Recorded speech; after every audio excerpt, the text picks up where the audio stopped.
Já que o debate da sucessão está colocado, né, diante do problema da saúde, saiu aqui a pesquisa Intenção de Voto para Presidente, Genial Quest, segundo turno. O Lula vence o Bolsonaro 51-35, vence o Tarcísio 52-26, o Lula vence o Pablo Marçal 52-27, vence o Caiado 54-20. A boa notícia é que o Haddad também vence. O Haddad vence o Bolsonaro 42-35, vence o Tarcísio 44-25 e vence o Marçal 42-28. Também venceria o Caiado por 45-19. Então, para as pessoas aí desesperadas, não, só tem o Lula, é Lula ou mais ninguém, essa pesquisa está mostrando que o Haddad também venceria as eleições presidenciais se elas fossem hoje, Daiane. E isso diante de um cenário que não tem aquele processo de campanha e tal, de exposição, que é muito maior durante o processo eleitoral. É claro que isso é um retrato do momento, é um caminho ainda a se pensar, por enquanto é o presidente Lula que está, nessa toada, nesse radar. Eh, a pesquisa de ontem também me mostrou algumas sinalizações importantes, né, somando a isso, né, esse perfil dos demais candidatos e como a extrema-direita, a direita ainda está patinando, tentando encontrar um caminho, o próprio Bolsonaro impede com que isso aconteça, quando ele se diz aí, apesar de inelegível, se diz candidato, isso tudo deixa o campo de lá sempre muito dividido, procurando, assim, as suas alternativas e, ao mesmo tempo, a extrema-direita trabalha com uma perspectiva que não se tem, né, que não vai se concretizar de fato. Então, no olhar da extrema direita e a direita, me parece ainda mais com mais dificuldade do que o campo progressista, ainda que, a alternativa principal seja o Lula e que tenha todos esses cenários aí, de possibilidade de sim, de que não, de que há um esforço para tentar construir outras alternativas. A pesquisa de ontem da avaliação do governo deu pontuações ali de 52%, né, de aprovação às ações do governo, e quando vai no detalhe, me chamou a atenção 2 perguntas da pesquisa Quest.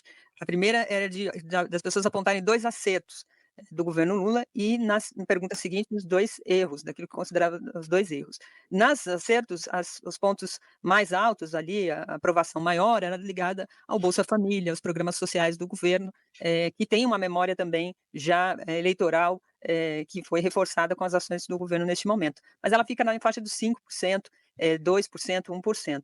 E aí quando, nas 2 perguntas, tanto nos acertos quanto nos erros, as 2, perguntas apresentam ali uma pontuação de 69% cravado nas 2, de pessoas que não sabem quais seriam, como apontar os acertos e nem os erros, tanto numa como na outra 69%.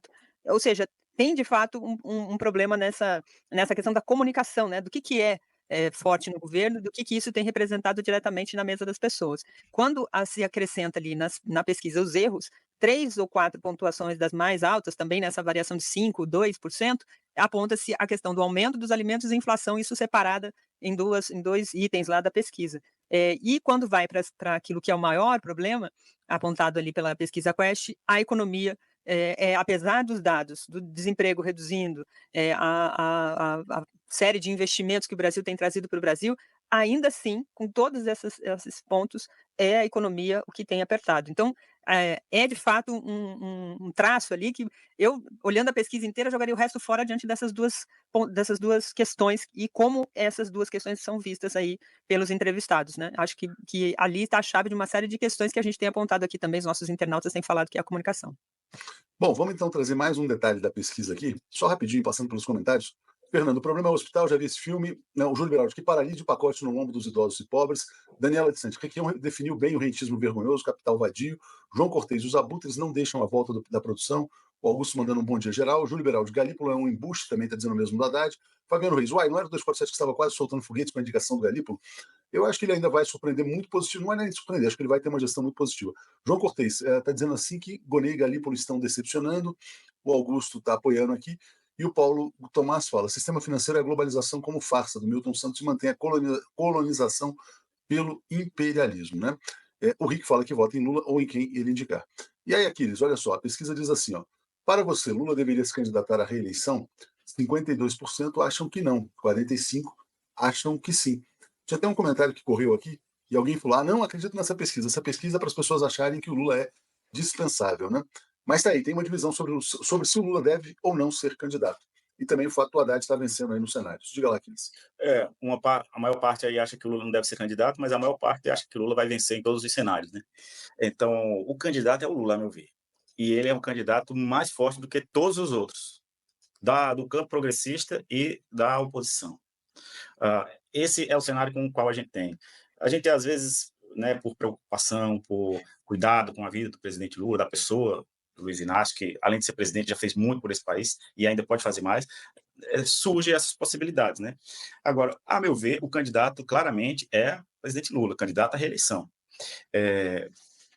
Se daqui para lá, se houver episódios, intercorrências que imputem a saúde dele, esse debate vai se fortalecendo e aí a candidatura à reeleição do presidente Lula pode ser erodida se houver novos episódios relacionados à saúde dele, né? Se não houver, se na terça-feira o presidente estiver lá no Palácio do Planalto trabalhando, atendendo, despachando, vai ser ele o candidato, gente. Vai ser ele o candidato. Não, a meu ver, na minha leitura hoje, é quem reúne as maiores condições e, assim, apostaria que o presidente, por ele mesmo, não abandonaria uma reeleição por entender que está fragilizado. Eu acho que o presidente Lula tem claramente condição, tem a ciência da sua condição física, intelectual, e é com base nessas informações dele, com ele mesmo, que eu acho que ele não renunciaria, não indicaria. Vai ser Lula 2026, gente. E essa divisão. E como é que você vê o desempenho do Haddad, Aquiles, na pesquisa? Boa notícia, porque para quem, enfim, não leu ainda, o Lula já indicou o seu sucessor, que, a meu ver, é o Haddad. Goste-se ou não, critique-se, mas o Lula tinha chamado o Jacques Wagner. Aí o Jacques Wagner não quis substituí-lo naquela campanha de 2018. Aí, a meu ver, foi ali que ele ungiu o Haddad. E a campanha que o Haddad fez, com o tempo que ele tinha, com as adversidades todas que ele enfrentou, e ainda teve a votação que ele teve, credenciou para uma nova investida. Nesse meio tempo apareceu aí Camilo Santana, tem outros nomes dentro do PT, o nome da própria presidenta Gleisi também já foi ventilado, mas o Haddad despontou aí, né? Agora, Léo, uma eventual candidatura do Haddad de maneira competitiva, a meu ver, por mais que ele esteja aí com esses números, vai depender do sucesso dele na política econômica. Então, ou seja, vai depender daquilo que ele se propôs a entregar para o país e como é que o povo vai perceber isso de maneira positiva. Porque se o povo perceber de maneira negativa, Haddad vai ser assim, tragado pela via econômica que ele estava defendendo. Então, o BPC pode derrubar o Haddad, a redução na progressão do salário mínimo pode derrubar o Haddad, eu digo assim, esse plano presidencial, né? Ele tem uma boa perspectiva, mas vai depender muito da política econômica que ele está adotando. E tomara que ele não produza, quer dizer, que o Banco Central não produza uma recessão, né?